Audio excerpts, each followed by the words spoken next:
ज़मीनी विवाद और बिहार एक दूसरे का पर्याय बन चुका है। ज़मीन विवाद को लेकर न हत्या तक हो जा रही है, मर्डर तक हो जा रहा है और ज़मीन विवाद एक बहुत बड़ा समस्या बना हुआ है।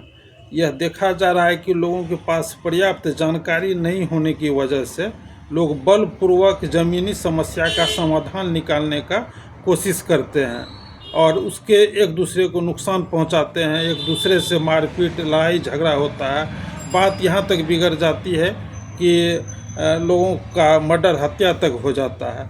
लेकिन इस तरह से ज़मीनी विवाद का समस्या का समाधान नहीं निकल पाता। लोग अज्ञानतावश आवेश में आके ऐसा जानकारी के अभाव में ऐसा कदम उठाते हैं। लोगों को सही रास्ता का से आगे बढ़ना चाहिए। ज़मीनी विवाद है लेकिन उसका सही ढंग से समाधान निकालने का कोशिश करना चाहिए, सही ढंग से आगे बढ़ने का कोशिश करना चाहिए। और लोगों को जानकारी नहीं होती है और उन्हीं भू मालिकों को, रैयतों को जानकारी देने के लिए आप लोगों को ये बताया जा रहा है कि सरकार के द्वारा जो एक पहल किया गया है उस पहल का उस सरकार का जो प्रयास है उस रास्ते से आप जो है भूमि मामले का समाधान कीजिए। चूँकि ऐसा देखा गया है कि 2020 में जितना भी तरह का आपराधिक घटना थाने में दर्ज होता था उसका 64% लगभग 64% जो है मामला भूमि विवाद से जुड़ा हुआ रहता था।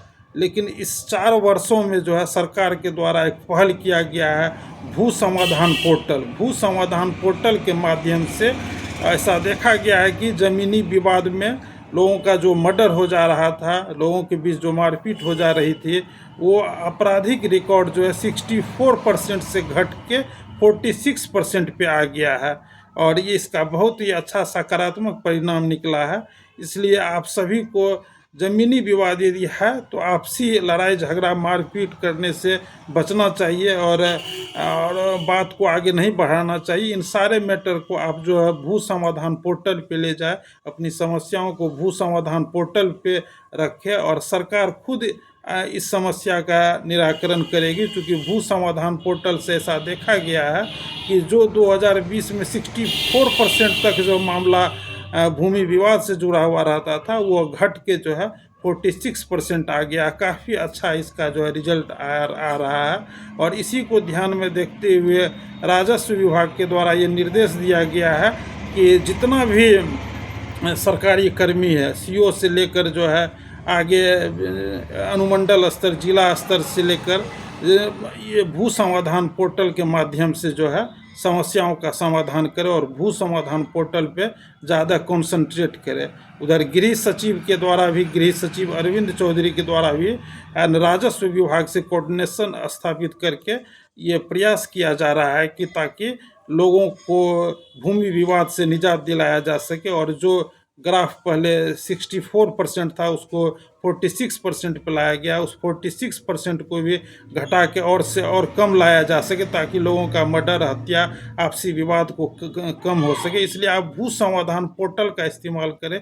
भू समाधान पोर्टल पे आप अपनी समस्याओं को रखें और सरकार इसमें राजस्व विभाग सहयोग करेगी, गृह विभाग सहयोग करेगी। सरकार का ये कोऑर्डिनेशन है और इस मौका का फ़ायदा आप जरूर उठाएं। भू समाधान पोर्टल में गृह विभाग भी सहयोग कर रही है, कमिश्नर तक सहयोग किया है, कमिश्नर तक से सहयोग लिया जा रहा है और पुलिस प्रशासन से भी सहयोग लिया जा रहा है। साथ ही अंचल कर्मी, राजस्व कर्मी से भी सहयोग लिया जा रहा है और ऊपर से भी आदेश है कि भू समाधान पोर्टल पे ध्यान देने के लिए, कंसंट्रेट करने के लिए। इसलिए इस भू समाधान पोर्टल से आप अपनी विवाद को वहाँ रखें और लड़ाई झगड़े, मारपीट और हत्या, मर्डर से बचें।